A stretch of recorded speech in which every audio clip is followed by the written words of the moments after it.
In this video, we're going to talk about a spiritual awakening and what exactly it means to have a spiritual awakening. So, I'm Christy. Welcome to another video by me. I'm so excited to see you guys. So, spiritual awakening, what exactly does that mean? A spiritual awakening, basically, and I just had mine in spring of this year, so I am new and I'm just bringing this information to you guys as I learn it. So, a spiritual awakening basically means that you are awakening to who you are. I believe this is everybody's life purpose. A spiritual awakening means that you are now, your old self is no longer you. So we all have a soul. We all have a higher self.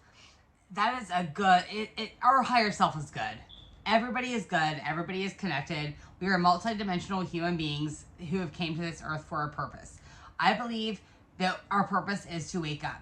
We came here and we forgot who we are so that we could then remember who we are. And if you listen to Dolores Cannon, I've been talking about her a lot, and I know this is a little bit of esoteric stuff, but I feel like people are ready for it. I've noticed that those are the people seem to be ready for this. People seem to be understanding because we have a massive spiritual awakening shift happening on this planet right now. And if you look at the old history and look at the prophecies, I mean, I've been studying this stuff ever since my awakening, and this stuff it's legit. Like, this stuff was prophesied. It was prophesied that we would wake up. Dolores Cannon talks about the 3 waves of people: starseeds, indigo, and crystal children, and how there was this cry for help to come to earth and help everybody out and help to spread the light and to help awaken. And I believe that is what's happening. You know, I believe the pandemic helped with a lot of this. I think that everybody is just waking up right now. And so what it means to have a spiritual awakening is it's remembering who you are. Remembering that we are all spiritual beings. We're eternal spiritual beings living a temporary human experience. This is a classroom. Earth is our classroom. We are here to wake the fuck up. And we are here to wake everybody else the fuck up. Okay, excuse my French, but that is what we are here for. And so that is what really a spiritual awakening is. It is, I remember when I had my spiritual awakening in spring of this year, and I was sitting there and I was meditating. And the next thing I know, I'm just like sitting there and I knew for months that something big was about to happen. Like, I felt it in my body. I had the intuition. I knew that something was going to happen to me. I thought I was going to, like, meet some soulmate. Like, I thought relationship type stuff because I was a love junkie. That's where my brain was. And I was sitting there and I closed my eyes and I remember I felt this, like, wave of energy shooting up my spine. They call this, I might have been like a Kundalini awakening, which is kind of the same thing, a little bit different. I'm not going to go into all of that because I don't really want to, like, steer you guys wrong. I'm not sure of all those terms. But I just felt this wave of energy shooting up my body.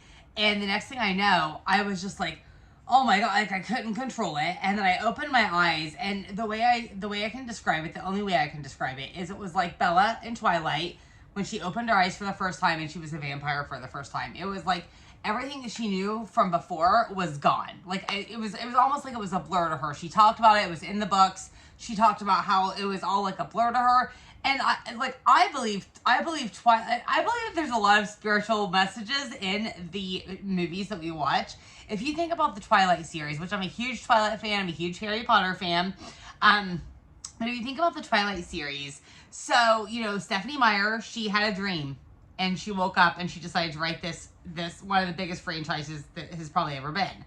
And, you know, and when you think about it, like, it talks about Bella and how she meets these vampires and how she believes that she was always part of that. That's really who she was. She was this eternal being who wasn't ever going to die, and she wants to become this vampire so bad, and all of these things. And if you think about the spiritual message, yeah, it's vampires. It's like a little bit like out there or whatever. But if you think about the fact that Stephenie Meyer had a dream, then this movie came, like, she wrote these books, and then, you know, here's Bella who wants to, you know, be a vampire. She wants to be this eternal being because that's who she really knows she is. And then she eventually becomes one. And when she opens her eyes for the first time, she realizes that, like, her old life was no longer, she was completely reborn again.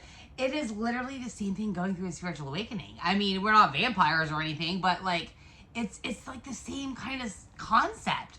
And I do believe that was basically her spirit guides that brought that to her.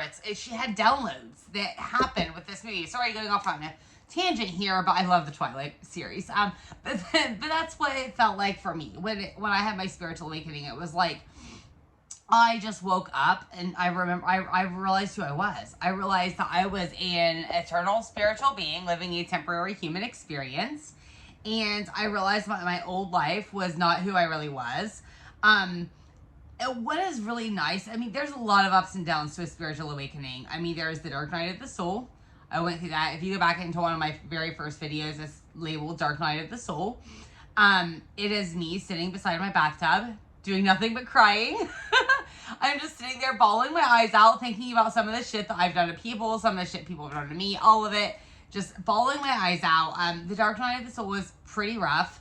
It is something that, from what I understand, it does come and go. I've had multiple, probably little issues of Dark Night of the Soul where I've like, you know, 1 minute I'm fine, and the next minute the waves come up again.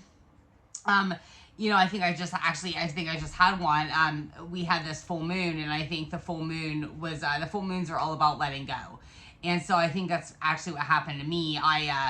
I had this, and I reacted, which I'm usually really, really good at not reacting, but I did react to this. You know, people who know me know about like my issue with my mom being on the computer all the time. It was something that she did when I was a teenager, and it really affected me. She was trying to distract herself. Her marriage was falling apart. I don't blame her, but she still gets on it. She has an addiction to the computer. And when, you know, when I go down there and I see her on the computer, it just brings me back to my childhood, and it brings me back to all of those feelings of being unworthy and unloved, and I feel like she doesn't care about us because she just goes in there and gets on the computer. Then I had an issue with my son, who I felt like was lying to me, and then last night, I was going to go to the fireworks. None of my kids wanted to go, so I decided not to go by myself. I went to the movies instead. During this time, a couple friends started messaging. Like, one of the friends was going to watch the fireworks with and she was like, hey, where are you at, to my other friend. I started feeling very alone. And all of these old, like, belief systems were coming up to me. All of these old patterns were coming up to me. And I felt, like, so just left out, even though it wasn't their fault. Like, but I was like, but it was so crazy because I felt this urge to go to see this movie. It was called Sound of Freedom, which is an amazing movie. It's awesome. You guys should all go see it. But I felt this urge to go see it. Had I not felt that urge to go see this movie, I probably would have went to the fireworks, but I didn't. So I was already at the movies. My friends were messaging about going to the fireworks. It was too late for me. I felt very alone, very like somber, whatever. I went, watched the movie, came back out, turned on my YouTube, and I turned on to a video about letting go, and it all of a sudden freaking hit me. I was like, oh my gosh, that was my spirit guides. Like, I made a video earlier about, like, your spirit guides won't give you more than you can handle. They'll only give you little bits. And that was my spirit guides. It was them forcing me to let go of these old beliefs I had. I just went off on a total tangent just now. But my point is, this was a little bit more of Dark Night of the Soul type of stuff. Like, I went through all of, and I had to go through these feelings. Then I was like, oh my gosh, like, I need to let go of these belief patterns. Like, people love me. I am so worthy. I am beautiful. I am loved. I am worthy. I need to remember that in my head. But, like, you know, sometimes this dark night stuff will still come up, is my point. It will still come up. So there's a lot of ups and downs with the spiritual awakening. But at the same time, it's also a really good, it's leading to such a good place, because what happens is you also understand that everybody's an eternal spiritual being living a temporary human experience. And when you can understand that, you can understand people. And so, like, you know, I'm going through a lot with different people in my life right now, and I'm able to understand when people, I'm able to not react most of the time. I'm able to keep myself from reacting. Last couple of days was a little crunchy. This full moon came for my freaking head, I'll tell you. Like, it came for my head, my neck, my body. The full moon was powerful. But, you know, when you're able to understand that we are all connected, we are all multidimensional human beings living these temporary human experiences. Earth is our classroom. We are here to learn. We are here to grow. We came here for a purpose. We came here to wake people the hell up. But we also have to remember not to get a spiritual ego, because I'm really bad about that. Like, I want to be like, you know, like, why aren't you waking up yet? But we have to understand that it's okay. Everybody is going to wake up on their own time. And it's a crazy ride. A spiritual awakening is a crazy ride, but it is well worth it. And I think it's all of our purposes is we are all meant to wake up and we are all meant to have a spiritual awakening, but it's just a matter of time. You know, it's just a matter of time. You know, some ways you can kind of like speed up the process, I guess, is by developing some spiritual practices. You know, start meditating. Meditating and yoga are probably the two top ways that people can kind of activate that spiritual awakening process. I have a Course in Miracles. It's over there. I'm a student of I'm going to get it for you guys. Hold on. 1 second.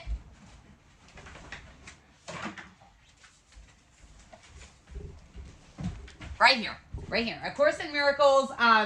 This is is like the Bible, but less scary. It is amazing. It is a mind retraining program. This is something that helped me on my spiritual path and my spiritual awakening. It is a 365-day mind retraining program. It's also got lots of text in it, as you can see. But it is, it's amazing. So those are some ways you can activate your spiritual awakening. I do encourage you all to try some of these tips. Try meditating, start praying. Get this book. You can actually read it if you go to ACIM, I think it is what it is, .com or .org. If you just type in ACIM, it will give you this website, and you can actually read all of this for free, and you can kind of decipher it yourself. Because I think that that's our purpose, and our purpose is to spread light on the world and to remember who we are, because we all came here for a purpose. And that's all I have to say for the night. I love you guys so much. Just always, always, always remember that you are so loved, you are so worthy, and you deserve everything that your heart desires. Until next time, this is Chrissy signing off. Mwah. I love you guys.